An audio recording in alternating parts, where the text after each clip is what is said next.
You know, week ones are coming soon. It's a matter of time. September is not too far.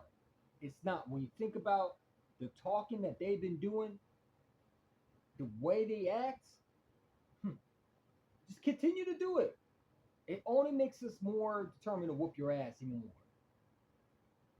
Let's get to this video.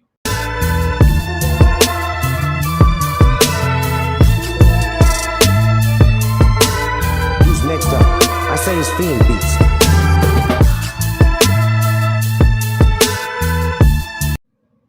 So, obviously, if you live under the rock, which you didn't, there's been videos going around Michael Parsons, C. Lynn talking.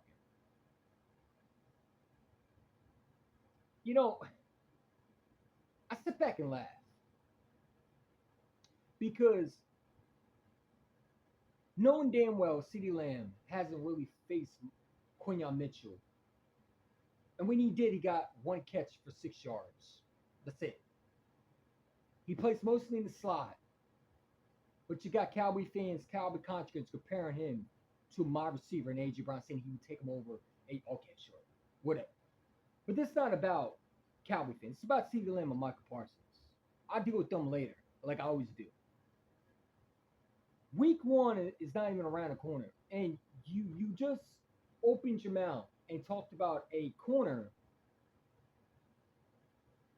And it's not even the fact that I'm upset at Micah because this is who Micah is.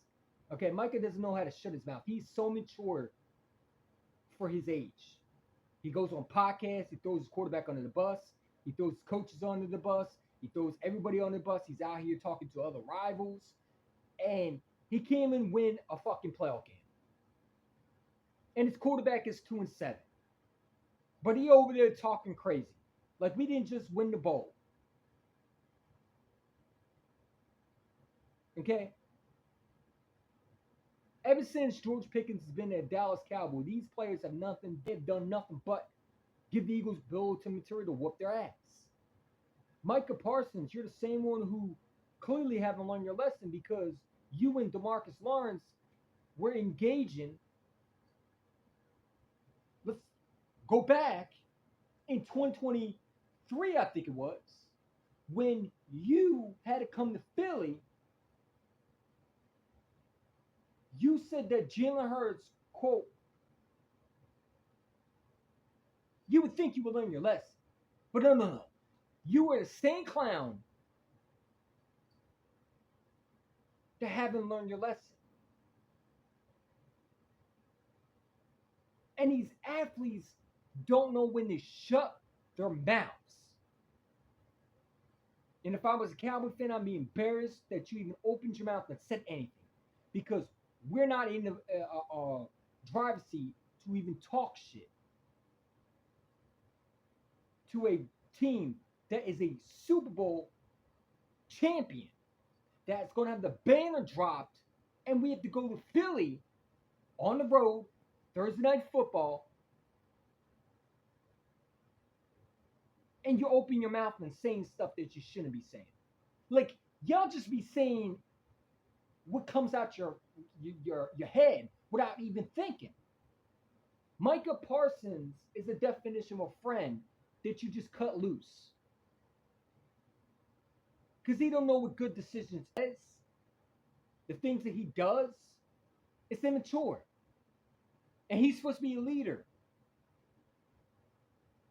He's supposed to get paid top money. That's not what leaders do. I'm so glad he's not one of my players, man. Because I would have so many issues. He wouldn't last in Philly the way he acts. I'm so glad he's not in Philly. I don't want him in Philadelphia. I'm so glad that we drafted Devontae over him any day.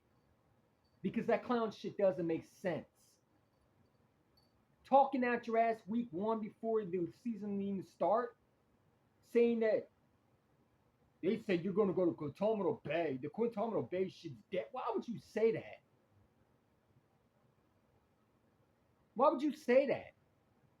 You don't see the Eagle players talking like this.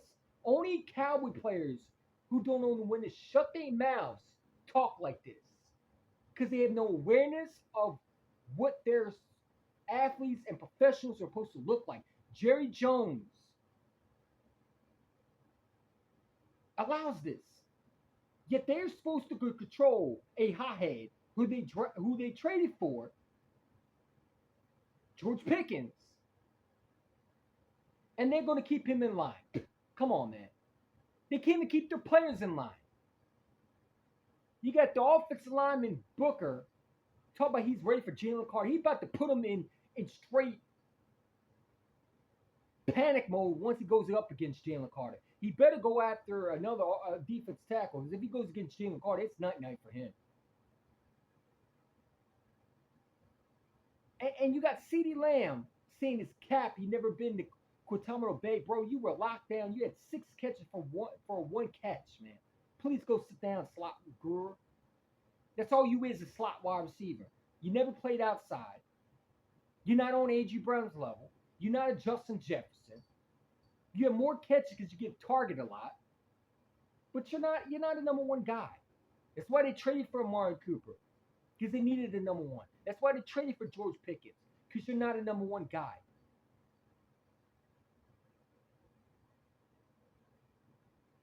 You know what I'm saying? I don't understand how Cowboy fans can even try to compare these two together. Not even the same. But they want to, I guess they want some clout. That's all they want. But since CeeDee Lamb would open his mouth, I want Quinn on week 1 against CeeDee Lamb. Because if you can open your mouth and say these things, then you should be able to back it up, right? And when he gets put in a straitjacket, like I know he will,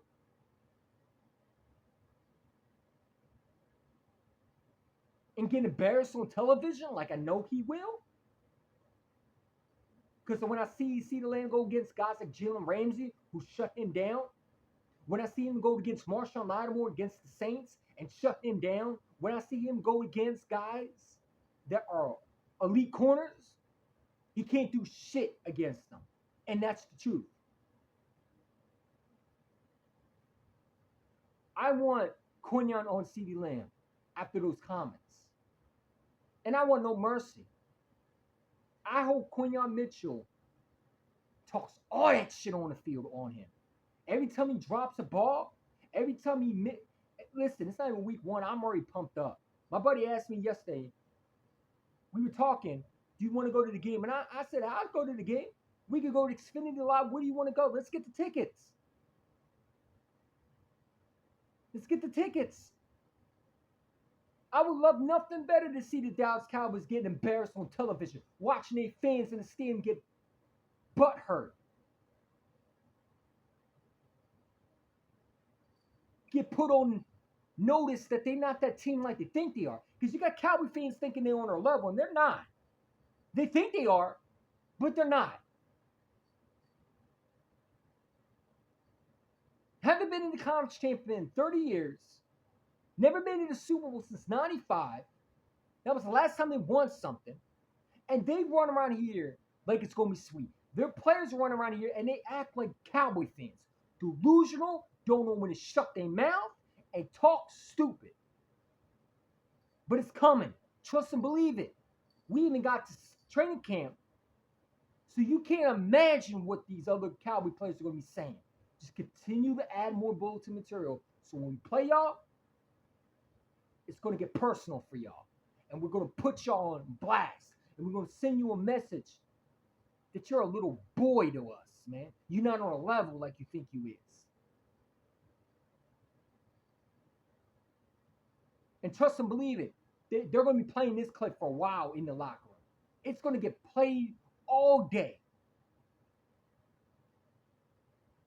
It's not even week 1. It's not even September. And I think they already lost that game already. But thank you. What a great way to start the season with a W.